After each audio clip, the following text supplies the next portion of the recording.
Good morning, parents. Let's take a few moments to center ourselves, be still, and set our intention for the day. But before we dive into the content, please do show your support by liking and subscribing to this channel. Not only does it encourage us to continue making more content, but it also helps our videos to rank higher and be made available to more parents. Let's take a deep breath. Let go of any negativity and fully connect with yourself in this present moment.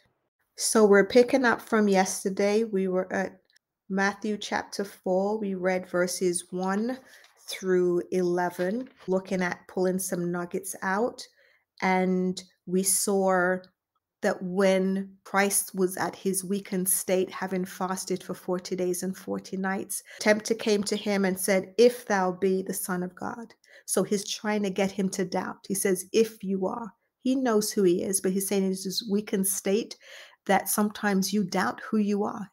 How often do you forget who you are? If you go forward in full faith and you are so confident and you know who you are, the devil has very little, if any, footholds to make you question your position, question your path, question the challenges you're going through.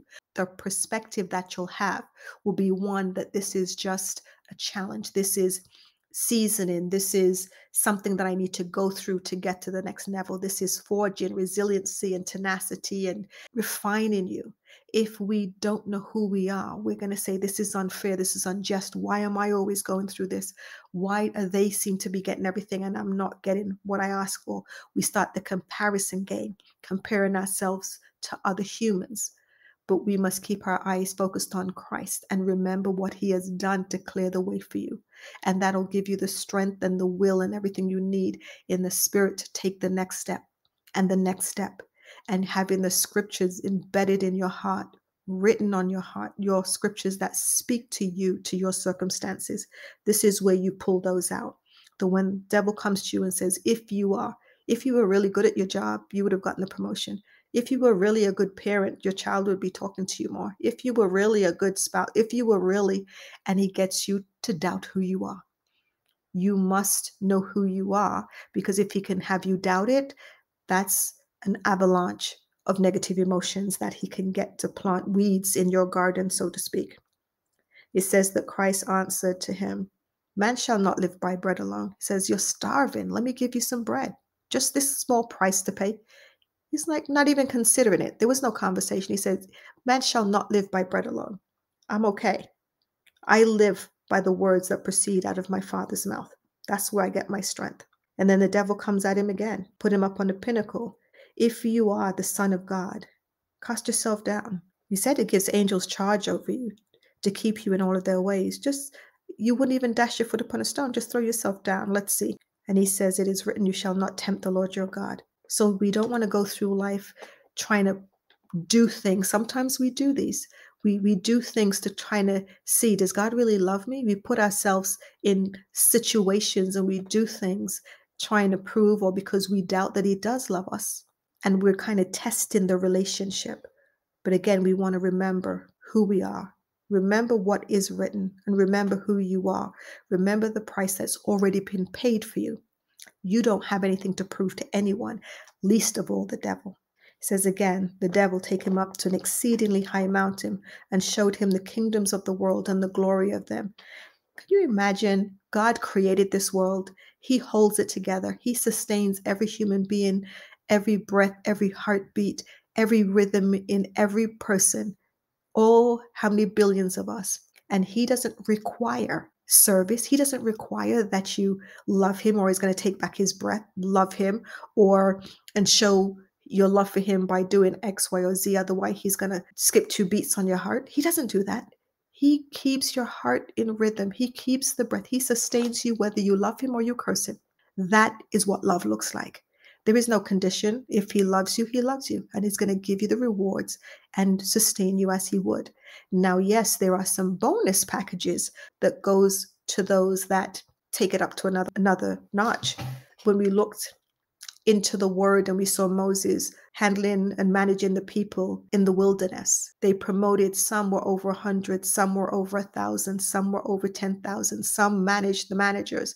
That's necessary for the good organization of any entity. So here, God is saying, are you promotable?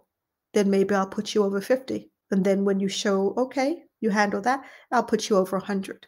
And there are, just like in our realm, there are certain perks. You get a little more pay. You get certain perks. You get certain privilege. You get more days off. There are certain things that go with those levels. The same thing with God.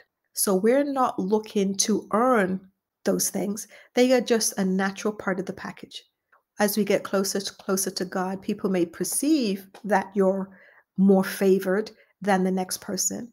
And God is not a regarder of person. We've got this very fine line. We want to make sure that we're not kind of confusing things and think that we can earn favors from God. God has everything available to everyone. It's just you have to get into a certain level to be able to even see and appreciate it. There are many things around us. How many times have you had your glasses or something sitting right in front of you and you're searching high and low for it? You can't see it. It is actually on your head or it's right there. There are so many things around us that we don't even see because we've not relaxed enough. We're just so singly focused on one thing that we're missing what's right in front of our face. That happens in this realm also. There are so many things that God has available to you that you may not have the ability to see, or see it and you misinterpret what it is. Instead of seeing it as a blessing, you may see it as a negative and avoid it, not realizing that what you're looking for is right through the doors that you're avoiding going through. So here we're looking at the devil is tempting him with his own stuff. The devil, it will try to have you go through life earning what God says he will freely give you. We're trying to work our way into relationships that God says, I will freely give you. We're trying to work our way and maybe do some things that are not so appropriate to make more money, to get that business deal. When God says, just come to me and ask, take this path, keep your hands clean, do things ethically, and you will get so much more than you can ask or think. But then we don't want to work in his time frame. We don't want to stick to his plan. We think we know better. And that's where things go south. So we want to make sure that we remember who we are. Remember who you are. Remember whose you are. Remember that Christ has already paid the price for everything that devil could ever come up against you for. Father sees you as he sees his son. You are in Christ Jesus. As Christ is in heaven, so are you here on earth.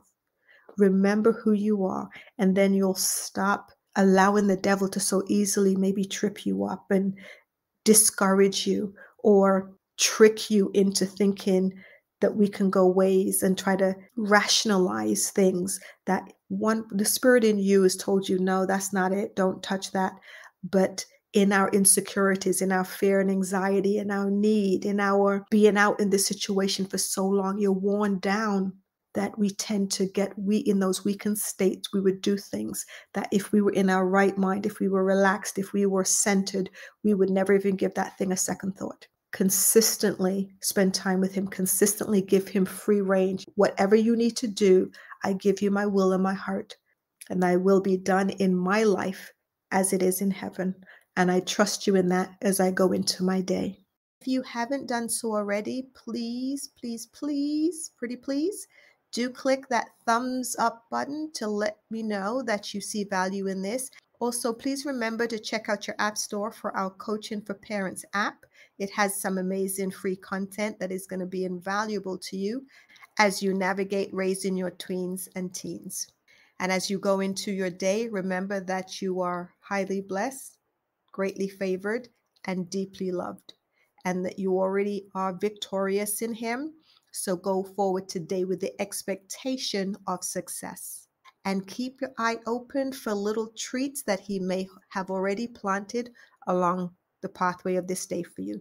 I'll see you tomorrow, same time, for another moment of meditation.